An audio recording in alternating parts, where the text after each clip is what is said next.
Welcome everyone. My name is Deirdre Reed and we are going to discuss today discovery questions. These questions, incidentally, can be used for professional corporate coaching and or life coaching.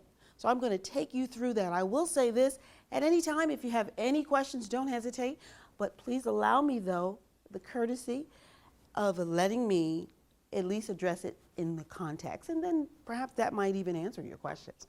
Okay, let's get started. Benefits of powerful questioning.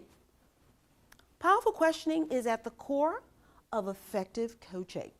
You will learn to craft and deliver great coaching questions.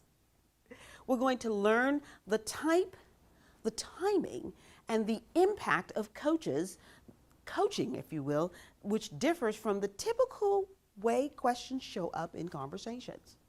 And then we're going to learn that well-crafted questions will create relationships, it will build rapport, and of course, connect with your coachee.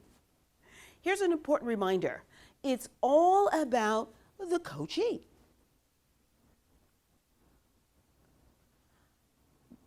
Benefits of powerful questioning. We're going to define the components and qualities of a good coaching question. That's very important to know. When coaching, it has to be based on a good coaching question. We will learn the types and kinds of questions and their intended purposes. We will identify how consideration of the coachee type questions and delivery elements can add to the value of the questions. And then we will understand what are some of the pitfalls and the limitations of questioning, because of course there are some and can be. But before we go further, I want to talk, if you will, tonight about the core skills. What are the definitions? That's going to be important for all of us. Again, whether it's personal, by that I mean life coaching or corporate coaching. We want to, number one, empower. Our definition here says to permit, enable, or give power or authority to someone. Good questions empower coachees to take action towards their goals. As a result of empowerment, you'll now then see the coachee taking action. And that's really what it's all about. When that coachee comes to you, the coach, you're here to empower. Secondly, judgment.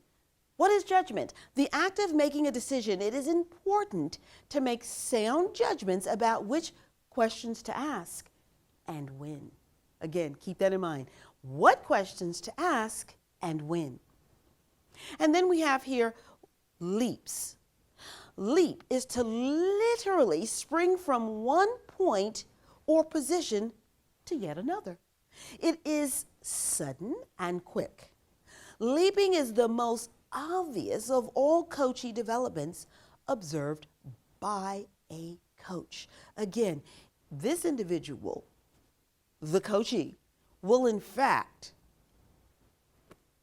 leap. It's sudden, it's quick, but the coach must be mindful. Let's take you to the next slide here. And let's then talk about some of the concepts. Here, the thing that I want you to be aware of, that in any type of coaching, the bottom line goal is to evoke discovery. Yes, that is exactly it. We want to evoke discovery. Powerful questionings. Asking powerful questions for discovery is essential to good coaching. Well-placed questions allow you to direct the flow.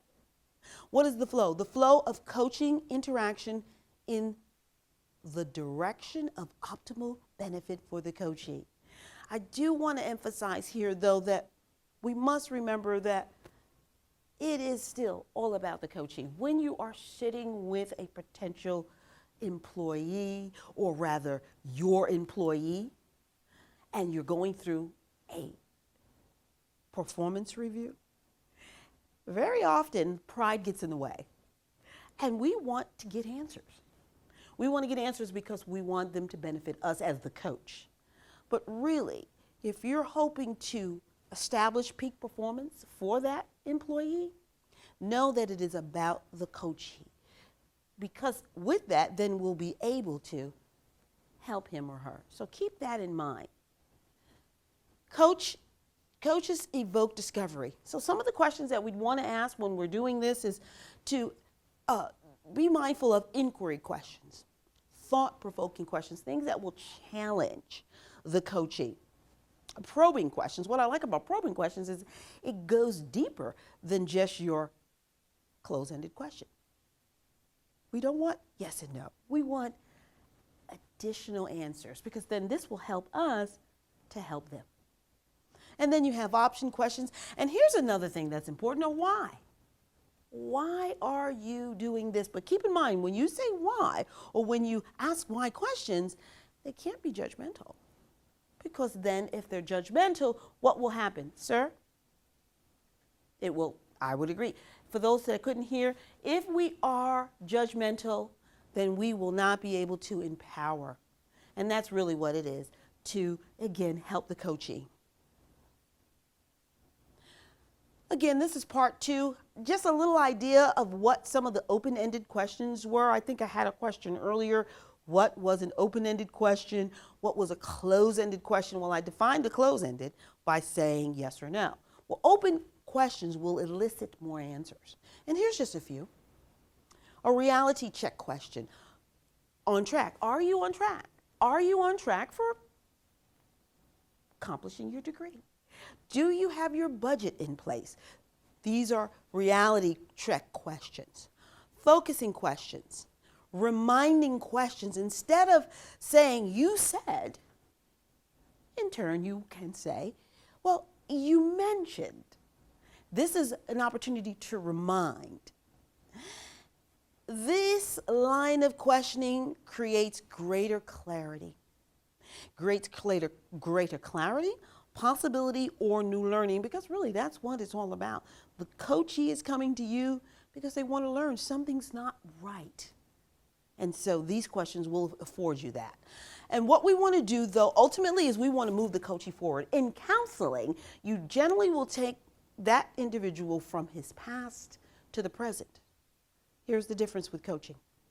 You are then, in fact, taking that individual from the present and you're moving him or her forward. And you can do that by using some of these questions. Encouraging questions, action questions, things that will motivate him or her to, of course, move forward. Those challenging questions, things that will prompt him. Most folks come, they don't have goals. So let's talk about how we can help him or her set goals. And again, this will allow us to move the coach forward. As we look here, we want to discuss application. Application is important. How is that important? We want to actually do that by effective listening. How can we help him or her move forward? We can do that by effective listening. And it says here this: the way a coachee phrases a question tells you a lot about what we call in the industry their inner voice. It will determine whether he or she is sad, whether he or she is animated or frustrated. Pay attention to your employees, because it will then afford you this type of understanding. Draw your attention over here, and the framework, of course, went a little backwards for that reason, because I wanted you to understand the importance of the application here. But the framework says that a good coach will ask or asks powerful questions. Questioning is not separate from listening or relating. Together they make the entire coaching interaction. Know that the two are one. Without each other, we lose the interaction. Listen first, then create the question. Listen. Find out what that question is that you're going to ask. You cannot ask great questions without knowing what the coachee is expressing. And how is that? Because of effective listening. We said earlier that that inner voice is going to tell us. Exactly. Okay? Here are just some elements. Part 2, if you will, of the application, and that is elements of good questioning. Succinct. The definition for succinct here is to be clear, direct, and easily understood by the coachee. If I were to ask you a series of questions, so many questions that you have been totally confused, how are you going to be able to have the coachee how are you going to be understood? Let me rephrase that. If I asked you several questions just now, so many questions that I was not clear, then I would confuse you. So the key behind asking any questions is to be succinct. Non-judgmental, we mentioned that earlier.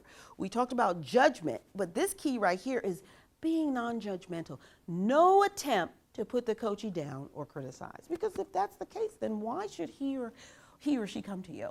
They come for empowerment, and that's important. And then we have directive questions. Here's the thing that I find rather interesting. First, the definition says causes coachee to stay in a thinking mode. My experience has been that many of the coachees come to you and they are unclear, they're discombobulated. In many cases, there is what's the term? They're hiding behind the mask. And so they're not able to really be clear. And so they're talking in 10 or more directions. So the goal for the coach is, of course, to be direct. Get Johnny to answer what you're asking by you directing that question very precise to them so they know exactly, okay, you're getting off track here. What was our purpose today? And grounding. Keeping coachees in the here and now. As I just said, it kind of played into each other. They're all over the place. And because they're all over the place, you have to refocus them. So that's going to be very, very important. And so now we look right here. What is actually in a question? When you think of that, you think of these here. Fully listening, knowledge, and timing. Fully listening. What is that? It's attuned to the coachee and aware of when to ask the questions. I think I mentioned that earlier. I did? You're right, I did. I mentioned that. You have to know when. There's timing is important as to when to ask those very questions. Again, you have to listen first. Exactly. Knowledge. The coaches ask questions that come from where they create new learning for the coaches. Now, this has actually totally confused me.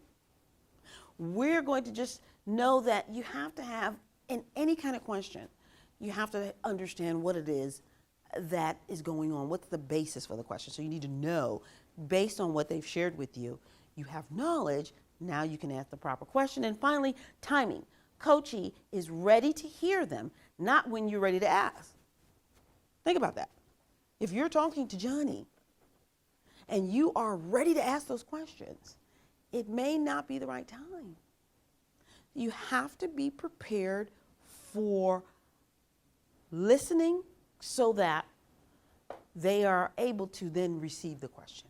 So be mindful of that. And here we have the what and the who. The what is what are the concerns here, which then says we're speaking to the who. The who could actually be the individual or it could be a third party. I was in a situation where I was talking directly to the individual, but when we began to go through the discovery questions, there was actually a third party. And because there's a third party, I could not actually get to the underlying issues. So be mindful when you're asking questions and when you're listening, you'll know who those parties are. And if it is, you can't coach that person. You can't coach a person that's not present. And so we just go right here as we are just about wrapping things up. The results of well-asked questions. The coachee feels empowered. He's ready to take action. That's important. That's why we're doing what we're doing, to empower him or her.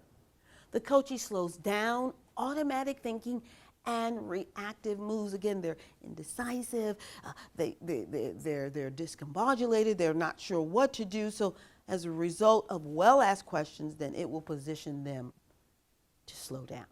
Coachee thinks creatively and outside of the box. When they're coming in with one thought and one thought only.